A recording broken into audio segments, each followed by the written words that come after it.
অসম সাহিত্য সভাৰ অৰুণোদয় দিৱস উদযাপন জ্যেষ্ঠ সাংবাদিক নৰেশ কলিতাক অৰুণোদয় সন্মান প্ৰদান নলবাৰী জিলা সাহিত্য সভা চামতা আঞ্চলিক শাখা সাহিত্য সভা আৰু চামতা উচ্চতৰ মাধ্যমিক বিদ্যালয়ৰ আতিথ্যত বুধবাৰে দিনজোৰা কাৰ্যসূচীৰে চামতাত অসম সাহিত্য সভাই কেন্দ্ৰীয়ভাৱে অৰুণোদয় দিৱস উদযাপন কৰে। এই দিৱসৰ মুকলি সভা গ্ৰন্থ উন্মোচন আৰু সম্বৰ্ধনা অনুষ্ঠানত অসম সাহিত্য সভাই অৰুণোদয় সন্মান 2025 প্ৰদান কৰে। অসমৰ বিশিষ্ট সাংবাদিক কবি লেখক তথা নিয়মীয়া বাৰ্তা কাকতৰ সম্পাদক নৰেশ কলিতাক সন্মান গ্ৰহণ কৰি দিয়া ভাষণত সাংবাদিক নৰেশ কলিতাই কয় যে অসমীয়া ভাষা অসমীয়া জাতিক আন্ধাৰৰ পৰা পোহৰলৈ কঢ়িয়াই অনাত অৰুণোদয় কাকতখনে এক জাতীয় চেতনাৰ জাগ্ৰত পোহৰীৰ দায়িত্ব পালন কৰিছিল। এই চেতনা পৰৱৰ্তী সময়ত সবল ৰূপত প্ৰকাশ হয়। চামতা উচ্চতৰ মাধ্যমিক বিদ্যালয়ৰ গৌৰীকান্ত তালুকদাৰ প্ৰেক্ষাগৃহত এই উপলক্ষে আয়োজিত সভাত অসম সাহিত্য সভাৰ সভাপতি পদ্মশ্ৰী ডক্টৰ সূৰ্যকান্ত হাজৰিকাই পৌৰোহিত্য কৰে। সভাৰ উদ্দেশ্য ব্যাখ্যা কৰি অসম সাহিত্য সভাৰ প্ৰধান সম্পাদক ডক্টৰ উপেন্দ্ৰজিৎ শৰ্মাই সভা উদ্বোধন কৰে। নলবাৰী জিলা সাহিত্য সভাৰ প্ৰাক্তন সভাপতি ডক্টৰ বিপিন চন্দ্ৰ কলিতাই আদৰণি ভাষণ প্ৰদান কৰে। অৰুণোদয় দিৱস উদযাপন সমিতিৰ সভাপতি তথা চামতা উচ্চতৰ মাধ্যমিক বিদ্যালয়ৰ অধ্যক্ষ বীৰেন্দ্ৰনাথ বৰ্মনে সভাত বিশিষ্ট সাংবাদিক লেখক বেদব্ৰত মিশ্ৰই অৰুণোদয় নামৰ স্মাৰক গ্ৰন্থ এখন উন্মোচন কৰে। অসম বাৰ্তাজীৱী সংঘৰ সভাপতি মধুসূদন মেধি বিশিষ্ট অতিথি আৰু অসম সাহিত্য সভাৰ প্ৰচাৰ উপ সমিতিৰ কাৰ্যকৰী সভাপতি অজিত শৰ্মাই আমন্ত্ৰিত অতিথি হিচাপে ভাগ লৈ ভাষণ প্ৰদান কৰে। সভাত অসম সাহিত্য সভাৰ প্ৰকাশন উপ সমিতিৰ আহ্বায়ক গোবিন্দ কলিতা, চামতাৰ কামৰূপ মহাবিদ্যালয়ৰ অধ্যক্ষ ডক্টৰ দেৱেন্দ্ৰ কুমাৰ বেজবৰুৱা, সভাৰ অসম সাহিত্য সভা সংবাদৰ সম্পাদক গৌতম গগৈ, অসমৰ পৰিৱেশ কলা সংৰক্ষণ আৰু সংবৰ্ধন উপ সমিতিৰ আহ্বায়ক ডক্টৰ সমৰ তালুকদাৰ, মাতৃভাষা ৰাজ্যভাষা প্ৰয়োগ উপ সমিতিৰ আহ্বায়ক হেমন্ত কলিতা প্ৰমুখ্যে বিশিষ্ট ব্যক্তিসকলে ভাগ লয়। আজি অৰুণোদয় দিৱস হিচাপে অসম সাহিত্য সভাই উদযাপন কৰিছে। আজিৰ দিনটো এটা বিশেষ তাৎপৰ্যপূৰ্ণ দিন। 1846 খ্ৰীষ্টাব্দৰ আজিৰ এই দিনটোতে অৰ্থাৎ 1 জানুৱাৰীৰ দিনাখনেই অসমৰ সংবাদ জগতত প্ৰথম ভূমিকা মাৰিছিল অৰুণোদয়ে। গতিকে শিৱসাগৰত এই কাকতখনৰ আৰম্ভণি ঘটিছিল। প্ৰায় 1846 পৰা 1853 মানলৈকে 82 মানলৈকে আমাৰ কাকতখন চলিছিল। গতিকে সেই স্মৃতিক সোঁৱৰি অসম সাহিত্য সভাই অৰুণোদয় দিৱস হিচাপে আজিৰ দিনটোক উদযাপন কৰিছে। আৰু এই দিৱসটোতে অসমৰ সংবাদ জগতত যিসকলে একনিষ্ঠভাৱে কৰ্ম সম্পাদন কৰি আহিছে তেখেতসকলক সন্মান জনোৱাৰ এটা ব্যৱস্থা গ্ৰহণ কৰা হৈছে। আৰু এজন ব্যক্তিক জ্যেষ্ঠ সাংবাদিকক অৰুণোদয় সন্মান নামেৰে এটি সন্মান অসম সাহিত্য সভাই কেন্দ্ৰীয়ভাৱে দিয়ে। আজি সেই সন্মান নিয়মীয়া বাৰ্তা কাকতৰ সম্পাদক শ্ৰী নৰেশ কলিতাক প্ৰদান কৰা হৈছে। আৰু ইয়াৰ লগে লগে তাহানি সেই কাকতখনৰ লগত জড়িত যিসকল সাংবাদিক ডক্টৰ নাথান ব্ৰাউন কে প্ৰমুখ কৰি সেইসকলক শ্ৰদ্ধা নিবেদন কৰা হৈছে। আৰু মই আশা কৰিছোঁ যে বৰ্তমানৰ প্ৰজন্মই তাহানিৰ সেই প্ৰজন্মৰ যি ব্যক্তিবৃন্দই অসমক জীপাল কৰি ৰখাত সংবাদ পত্ৰৰ যোগেদি সহযোগিতা আগবঢ়াইছিল তেখেতসকলক সন্মান জনাই কৃতজ্ঞতা জনাই এতিয়াৰ প্ৰজন্ম অনুপ্ৰাণিত হ'বলৈ আমি অসম সাহিত্য সভাই আহ্বান জনাইছোঁ যেন অসমৰ সংবাদ জগত আলোচনীৰ জগত এইসমূহৰ যোগেদি অসমীয়া ভাষা সাহিত্য সংস্কৃতিৰ উন্নতি কৰাৰ লগতে অসমৰ জাতীয় জীৱনক বিভিন্ন প্ৰকাৰে আগবঢ়াই লৈ যাব পাৰে। অসম সাহিত্যৰ অধিৱেশন আহি আছে পাঠশালা, হয়, কেনেকুৱা প্ৰস্তুতি চলি আছে? আমি যিখিনিলৈকে আমি খা খবৰ ৰাখি আছোঁ অসম সাহিত্য সভা পাঠশালা অধিৱেশনৰ কাৰণে প্ৰস্তুতি অতি সুন্দৰভাৱে আগবাঢ়িছে। আমি আশা কৰিছোঁ এখন সৰ্বাংগ সুন্দৰ অধিৱেশন পাঠশালাই দিব।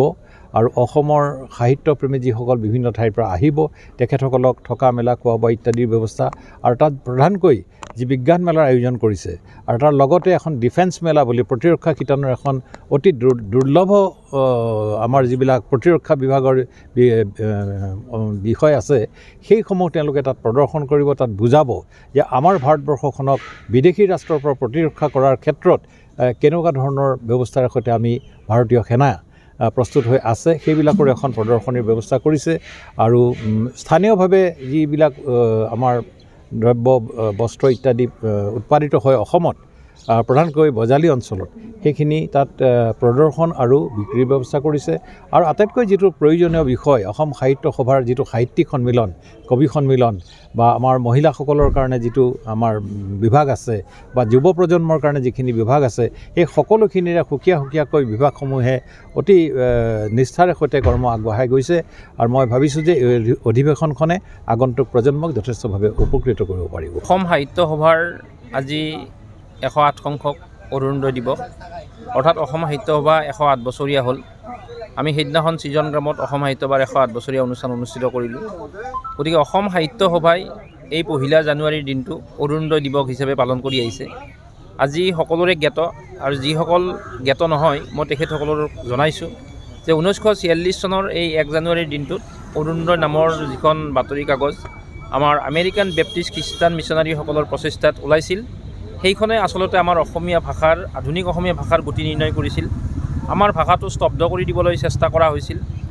আমাৰ বিদ্যালয়ৰ পৰা আদালতৰ পৰা ভাষা বিতাড়িত হৈছিল, আৰু এই মুলুগতে অসমীয়া ভাষাটো নিজৰ স্থান হেৰুৱাইছিল। আমেৰিকান বেপ্টিষ্ট মিছনাৰীসকল, এই নাথান ব্ৰাউনে হওক, আমাৰ A.K. গাৰ্ণিয়ে হওক, আমাৰ আমাৰ মাইলছ ব্ৰনছনে হওক, তেখেতসকলে খ্ৰীষ্টান ধৰ্ম যদিও প্ৰচাৰ কৰিবলৈ আহিছিল, গতিকে ভাষাৰ এই বিৰূপ প্ৰতিক্ৰিয়া দেখি তেখেতসকল হতাশ হৈছিল। আৰু এই ভাষাটোক উজ্জীৱিত কৰিবৰ কাৰণে তেখেতসকলে যদিও প্ৰথম অৱস্থাত খ্ৰীষ্টান ধৰ্মৰ বাৰ্তা এই ভাষাৰে প্ৰেৰণ কৰিছিল, তাৰ পিছলৈ এখন সাহিত্যৰ আলোচনী তেখেতসকলে প্ৰস্তুত কৰিছিল, আৰু সেইখনৰ নাম দিছিল অৰুণোদয়। আৰু এইখন কাকতত আমাৰ হেমচন্দ্ৰ বৰুৱা, গুণাভিৰাম বৰুৱা, আনন্দৰাম ঢেকিয়াল ফুকন এইসকলেও সহযোগ কৰিছিল। আৰু পৰৱৰ্তী দিনত এই আলোচনীখনক পথ অনুসৰণ কৰিয়ে আধুনিক অসমীয়া ভাষাটোৰ ৰূপান্তৰ লাভ কৰিছিল। আৰু সেয়েহে অসম সাহিত্য সভাই অৰুণোদয় দিৱসটো পালন কৰি আহিছে।